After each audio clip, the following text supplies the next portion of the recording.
En primera persona. En primera persona. Entrevistas en Radio Q. Y tenemos el clásico de los lunes, nuestro querido amigo Horacio Rovelli, nuestro economista de cabecera. Horacio, querido, buenos días. Héctor, buen día. Vos sabés, tengo algún problema con el teléfono y con la audición. ¿Vos a mí me escuchás bien? Te escucho perfecto, mi estimado Horacio, así que arranque nomás Ah, y voy ahí a, está. voy a tratar de no interrumpirlo para que pueda desplegar toda su expertise. Bueno, muchísimas gracias. No, el tema YPF es crucial por lo que significa para la energía, para cualquier país, no solamente para Argentina, sino para cualquier país. Para la Argentina se potencializa más porque la Argentina tiene un gran recurso petrolero y gasífero, un gran recurso hidrocarburífero. No solamente lo que ya se descubrió, sino que también sabemos que en la Antártida, porque hay estudios que hizo la ex Unión Soviética o Sí. la Rusia, que se publicó en la revista mensual de los BRIC, de Brasil, Rusia, India, China y Sudáfrica, ahora ampliado, pero se publicó en agosto del 2024, donde demuestra que hay una fuerte reserva hidrocarburífera debajo porque es un continente, el Sin Antártico duda. del Sur, es tierra, hay agua dulce arriba, al revés que el Polo Norte, que es toda agua salada, nosotros tenemos agua dulce, es una importante reserva de agua dulce mundial, y abajo hay petróleo y gas. Bueno, con esta potencialidad, obviamente las grandes empresas del sector, las grandes empresas energéticas, quieren quedarse con YPF, que es nuestra nave insignia, y que mal o bien es la empresa estatal porque el 51% pertenece al Estado Nacional. Al Estado Nacional y a las provincias, para ahí me corrijo. La mitad al Estado Nacional y la mitad a las provincias. Y acá viene el drama. Resulta que cuando se estatizó YPF se estatizó solamente el 51%. Y ellos habían hecho un folleto que tomaron como estatuto, redactado puño y letra por Roberto Dromi, que era el ministro de Obras Públicas Sí. de Menem, estamos hablando del año 1999, y salieron a cotizar en la bolsa de Nueva York cuando eran sociedad anónima, flamante sociedad anónima, hicieron un estatuto donde decía, para evitar que apareciera el Estado, si cualquiera quisiera adquirir, ¿a qué viene la diferencia? Adquirir, recomprar más del 15% de las acciones, tenía que hacerle el mismo ofrecimiento al resto de los tenedores de acciones. ¿Me escuchás ahí? Sí, sí. ¿Voy bien? ¿Me escuchás y me ves? Sí, te escucho Pues yo perfecto. tengo, yo tengo problemas con el aparato este de miércoles. No, te Mirá, escucho perfecto. yo sigo. ¿Y me ves? ¿Me ves también? Ahí está corregido. Vos metele que los chicos de técnica se encargan de Bueno, acomodarte. Quédate está bien. tranquilo. Muchas gracias. Acá el problema se suscita por lo siguiente. El Estado no adquiere, el Estado es propia. Tiene una Constitución Nacional que su artículo 17 dice claramente que el interés público está por encima del interés particular. O sea, para nuestra Constitución Nacional de 1853, y esto se viene respetando, el interés público, lo general está por encima de lo particular. Entonces, cuando en el año 2012 primero se interviene, ¿por qué se interviene y después se propia? Porque se había descubierto vaca muerta, los técnicos de YPF habían descubierto vaca muerta en el 2011, en noviembre del 2011. Como la empresa Repsol, que tenía la mayoría del paquete accionario, seguía girando utilidades, termina el balance del 2011 y en vez de decir, bueno, hemos descubierto esta beta, y hay que hacer mucha plata, porque era un nuevo sistema de explotación, había que traer nuevas máquinas, nuevos equipos, que lo hizo YPF por más de 5.000 millones de dólares en 4 años. Bueno, había que traer máquinas, equipos, porque había que romper la piedra, es otro tipo de tracción, en vez de ser vertical es horizontal, otros equipos, bueno. Y no lo estaba diciendo Repsol, entonces el gobierno, con buen tino, cuando vio que distribuyó utilidades así, esto fue en marzo del 2012, en abril intervino la empresa y envió un proyecto de ley, que después va a ser el proyecto de ley de expropiación de YPF, en la cual se queda con el 51%. Después se acuerda con Repsol cómo le va a pagar, le terminó pagando recién toda esa suma 4 años más tarde, pero después se acuerda con Repsol cómo le iba a pagar, terminó pagando 5.000 millones de dólares, pero ¿cómo le iba a pagar ese 51%? Ahora bien, nosotros obramos según la Constitución Nacional, digo nosotros porque la Argentina, aunque ya ha sido el gobierno de Cristina Fernández de Kirchner, según la Constitución Nacional tenemos una ley general de expropiación que también se cumplió, y una ley específica de expropiación de YPF que cumplió todas las normas nuestras. aparece el grupo Petersen, que es la familia Eskenazi, que había aparecido comprando una parte del paquete accionario de Repsol en el año 2007, termina comprando otra parte en el 2011. En total tiene un 25% del paquete accionario. Pero ¿qué pasa? Que ellos habían acordado un acta de directorio con Repsol, porque los que le habían prestado la plata había sido el Credit Suisse, pero el mismo Repsol también. Si uno sabe que detrás de Repsol está BlackRock se entiende bien la jugada. BlackRock, el fondo de inversión más grande del planeta, es uno de los socios de Repsol. Bueno, entonces le habían prestado plata al grupo Eskenazi para que el grupo Eskenazi comprara en total el 25% de las acciones de YPF Sociano. Ellos, ¿cómo lo pensaban pagar? Con un acta de directorio que decían que de los mismos dividendos le iban a pagar la deuda. O sea, esperaban que la empresa tuviera dividendos, y YPF Sociano tuviera dividendos, y le pagara la deuda con eso. Repsol se quejaba porque había demoras en los pagos de Eskenazi. O sea, Eskenazi siempre se hizo el tonto. Enrique Eskenazi, para tomar la figura que fue, era miembro del grupo Bunge Bor y como tal, presidente de la COPAL, la corporación de lo más reaccionario de la Unión Industrial Argentina, y la corporación de los productores de alimentos, que lo más reaccionario, es Bunge Bor, en ese momento, ahora es peor, era Bunge Bor, era Pagani de Arcos, bueno, eran lo más reaccionario, Aceitera General de esa, Vicentín, lo más reaccionario de la alimentación dentro, lo más explotador de trabajadores de mano de obra, con comisiones criminales internas desaparecidas, por ejemplo, Molino Río de la Plata, que es una empresa del grupo Bujibor. Enrique Eskenazi era el presidente de la Unión Industrial Argentina en 1975 a 1978, ya durante toda la dictadura de Videla, y propició, por supuesto, la pegue, o sea, de lo peor de cada caso. Este delincuente de Eskenazi, que ya murió el año pasado, este delincuente de Eskenazi no le pagaba tampoco, con lo debido tampoco le terminaba de pagar. Repsol se quejaba que le pagaba con atraso. ¿Qué hace?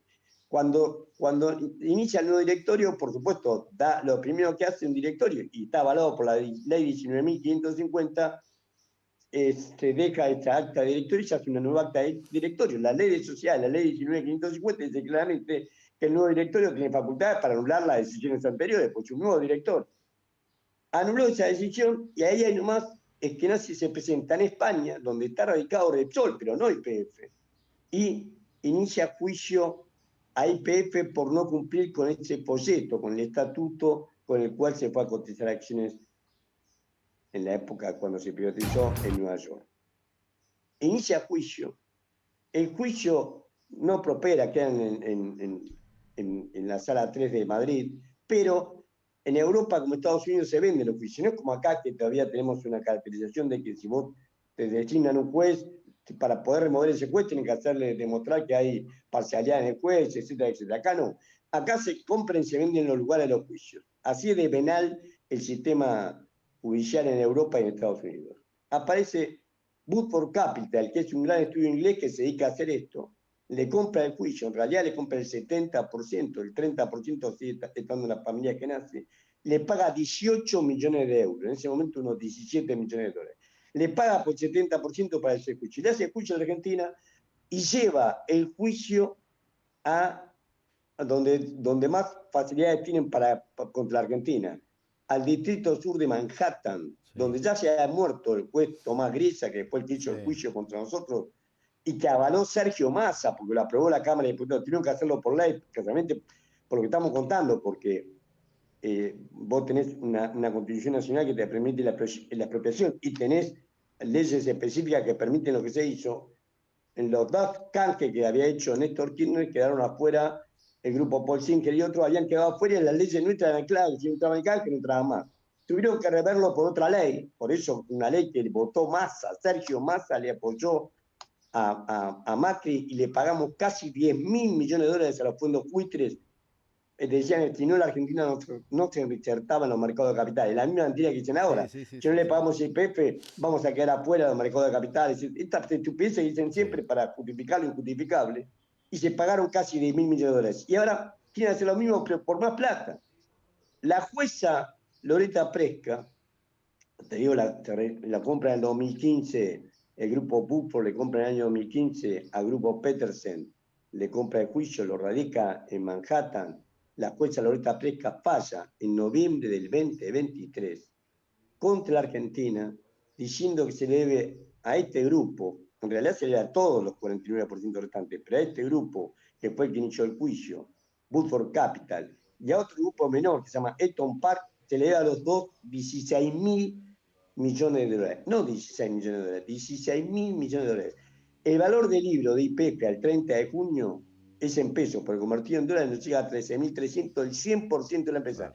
Toda YPF, sociedad anónima, donde el Estado tiene el 51%, en valor de libro, Sí. el patrimonio neto, según el balance presentado por YPF, sociedad anónima, nos llega a 13.500 millones de dólares. Y ellos quieren 16.000 millones de dólares al 4 de diciembre del 2023.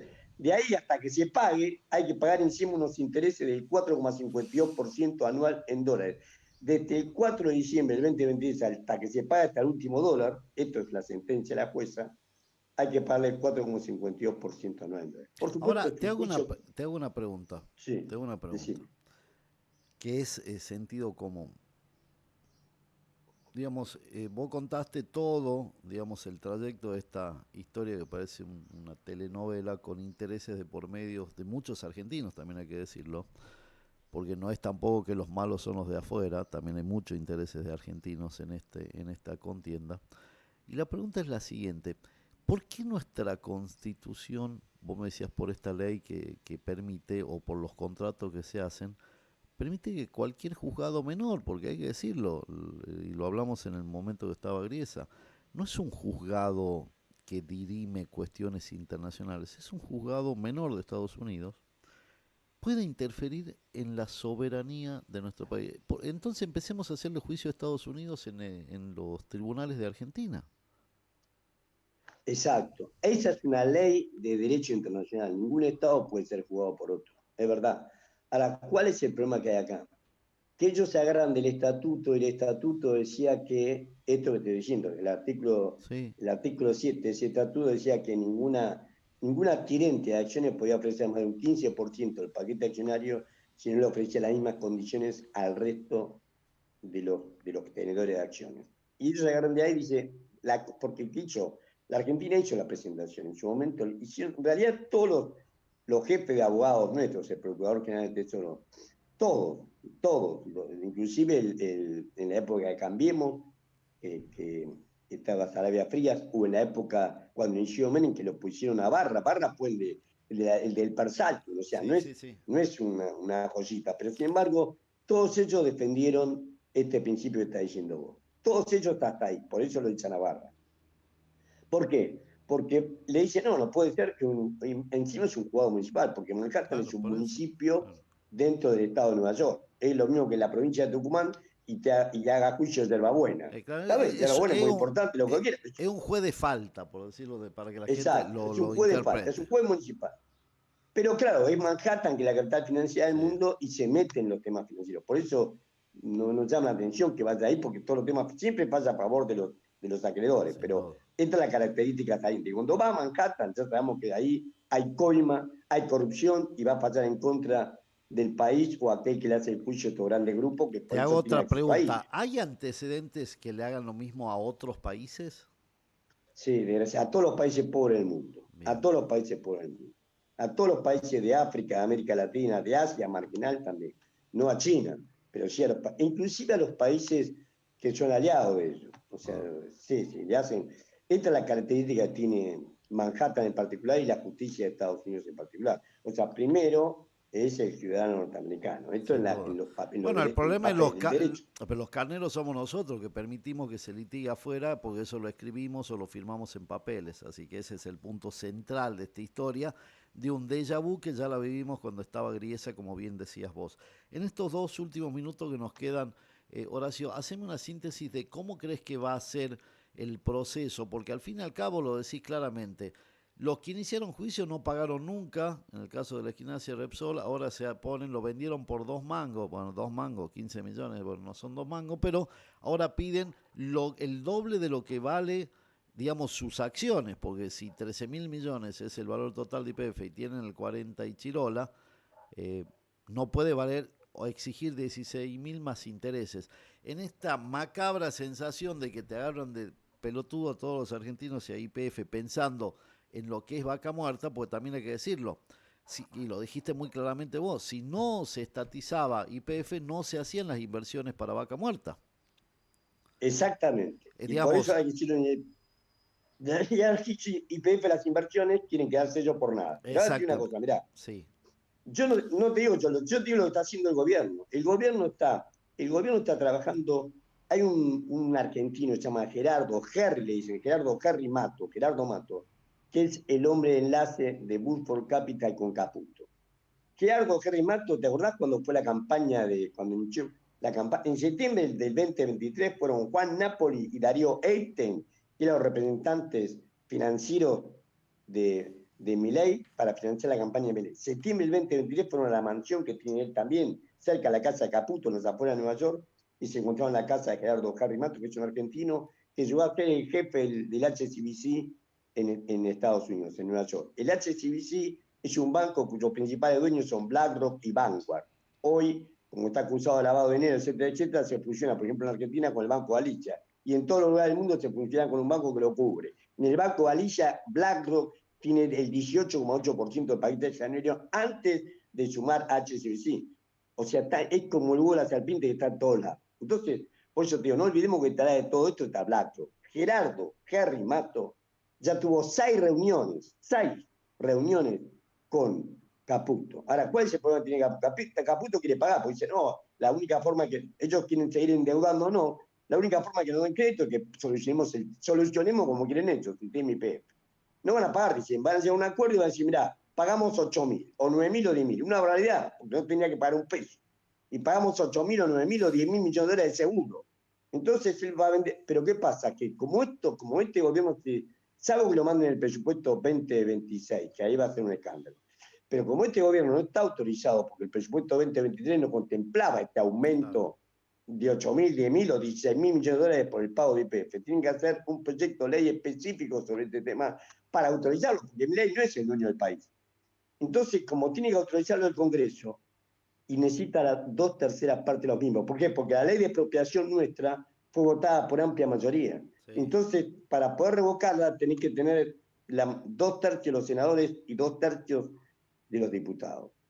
Este es el límite. Lo que pasa es que el Congreso, ¿cuál límite fue? Un Congreso donde 134 diputados y 38 senadores, los cuales uno de ellos, Ricardo Cuellar, está preso en Paraguay por lavado de dinero, te das cuenta, es un Congreso muy limitado.